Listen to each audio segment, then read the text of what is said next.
सत्संगत जी, प्यार से कहना धान गंगा जी। नेपाल के इस समागम के दूसरे दिन, जहां आज सुबह से बदल रैली के रूप में सभी ने आनंद लिया, और अब सत्संग का भी ये रूप, जहां संदेश यही दिया गया जो हमेशा से भक्तों का रहा कि ये परमात्मा ही, ये ईश्वर ही, ये निराकार ही, यही एक प्राइम फोकस हर एक की लाइफ का होना चाहिए कि इसी के ऊपर आधारित अपना जीवन रखेंगे तो जीवन के सारे कार्य बहुत ही आराम से गोइंग विद द फ्लो, ये एक बहुत ही सहज रूप में हो जाएंगे कि कैसे इस निराकार से जब मन जुड़ता है, इसकी जानकारी लेके फिर ये प्यार बनता है और यही प्यार फिर पूरे संसार तक पहुंचता है। यही प्यार से युक्त इंसान जब होता है तो पूरे मानवीय गुणों को वो इंसान जीता है, सिर्फ दर्शाता सिर्फ एक ऊपरी एक्ट रूप में नहीं, एक अंदर से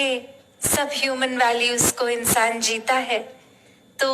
ऐसा ही जीवन भक्तों ने बताया कि हर किसी को जीना चाहिए संसार के लिए, कि किसी ने कुछ कह भी दिया तो मन पे नहीं लेना। एक छोटी सी कहानी इसी उपलक्ष्य पे कि एक इंसान जहाँ जाता है, एक जगह पे वो बहुत ही अच्छा स्वॉर्ड फाइटिंग, एक तलवारबाजी जानता है, और वहाँ एक बहुत ही बुजुर्ग भी होते हैं जो ये हुनर रखते हैं कि ये तलवारबाजी उनको भी आती है। और अब वो एक मैच का समय फिक्स किया जाता है कि एक ये नौजवान और एक बुजुर्ग, और जो टेक्निक वो नौजवान रखता है वो ऐसी रखता है कि वो पहले वेट करता है कि ओपोनेंट जो उसके सामने है वो पहली मूव अपनी करें, और उसके बेस पे वो एनालाइज कर लेता है, वो देख लेता है कि क्या वीक पॉइंट है, और वहीं पे वो मैच उस तरह से वार करके ख़त्म कर देता है। इतना अच्छा वो हुनर रखता है। और वहाँ अब जब मैच शुरू हुआ तो वो बुजुर्ग व्यक्ति बहुत ही वाइज, बहुत विजडम, बहुत पेशेंस रख रहा है। वो आराम से उसके सामने बस खड़ा हुआ है और अपनी पहली मूव ही नहीं कर रहा, और यहाँ ये नौजवान वेट ही करते करते अपनी पेशेंस खो रहा है, क्योंकि उसकी पूरी स्ट्रैटेजी ही उस पे बेस थी कि सामने वाला जो करेगा तो मैं उसको उस हिसाब से टैकल करूँगा, वैसा ही भिड़ूंगा। और अब जहाँ धीरे धीरे ये पेशेंस खत्म होती जा रही है, मन में एक भाव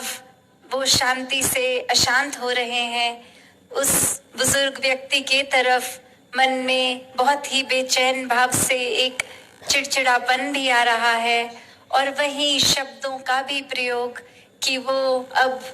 बहुत ही कड़वे शब्द बोले जा रहे हैं, गालियां बोली जा रही हैं, और गुस्सा जिस तरह बढ़ता जा रहा है, बेचैनी बढ़ती जा रही है, तो वो नौजवान उस बुजुर्ग के ऊपर अपनी थूक भी फेंक देता है और कठोर अपना दिल करके उसके प्रति इतना थक जाता है कि अब उसके अंदर लड़ने का भी वो बल नहीं बचता, वो स्टैमिना नहीं बचता। और वहीं वो बुजुर्ग व्यक्ति जैसा एक शुरुआत में था वैसा ही अंत तक, और यहाँ ये नौजवान अब पूरी तरह एक धैर्य खो बैठता है और चला जाता है उस मैच के वेन्यू से, और उस बुजुर्ग के चेहरे पे कोई फर्क ही नहीं, चाहे इतना बुरा उसके साथ हो भी गया। और अब एक मैच रूप में वो बुजुर्ग को बिना लड़े भी चाहे एक जीता घोषित कर दिया, एक विजेता हो गया। तो उसके बाद उससे जब पूछा जाता है कि वो व्यक्ति तो आपको इतना बुरा बोल रहा था, आपके साथ इतना एक खराब कर्म कर रहा था, मन के भाव आपके लिए इतने खराब रख रहा था, तो भी आपके चेहरे के एक्सप्रेशंस तक, आपके हाव भाव भी नहीं बदले, और ये इतना सुनने के बाद भी आपने रिएक्ट नहीं किया। तो वो व्यक्ति समझाता है कि उस इंसान के पास अगर तोहफे ही गलत भाषा के थे, एक गलत भाव के थे,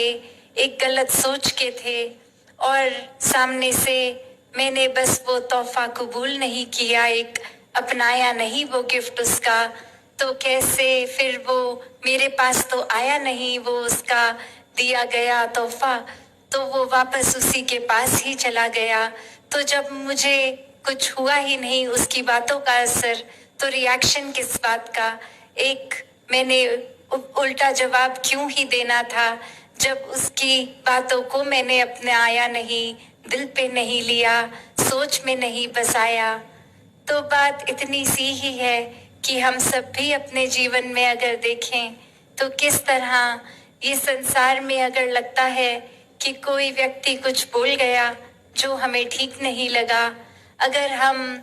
उतना ही उसको वापस सुना देंगे, उतना ही अपनी भी जुबान को दूषित कर लेंगे, कड़वी कर लेंगे कि उसने बुरा बोला है, आगे से हमें भी बुरा बोलना है, तो इस बात का कोई अंत ही नहीं है। और सुकून तो दूर की बात, सिर्फ बेचैनी ही मन में भरी रहेगी। एक अपने आप को उस इंसान से सुपीरियर एस्टैब्लिश करने की ही कोशिश रह जाएगी। और कभी भी जहां संसार में एक हमें किसी का दिल जीतना होता है तो वो एक बुरे शब्दों से नहीं, वो प्यार से ही जीता जाता है।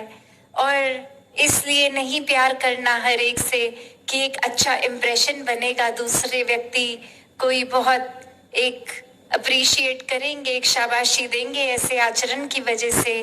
पर हर एक से प्यार करना है, हर एक को अपनाना है, इसलिए क्योंकि ये परमात्मा ही प्यार है। और जब इस परमात्मा से जुड़ गए, इससे प्यार कर बैठे, तो हम स्वयं ही प्यार बन गए। और फिर जो चीज जिसके हिस्से है वो वही चीज आगे बांट सकता है। जी, ये समय को वेस्ट ना किया जाए, समय बर्बाद ना किया जाए, पर हर समय इस परमात्मा से दिल का लगाव लगाकर, इसके एहसास में रहकर अपने जीवन को और मधुर और प्यार से भरा बनाकर हर किसी से जीते जाएं। सत्संगत जी, धन निरंकार जी।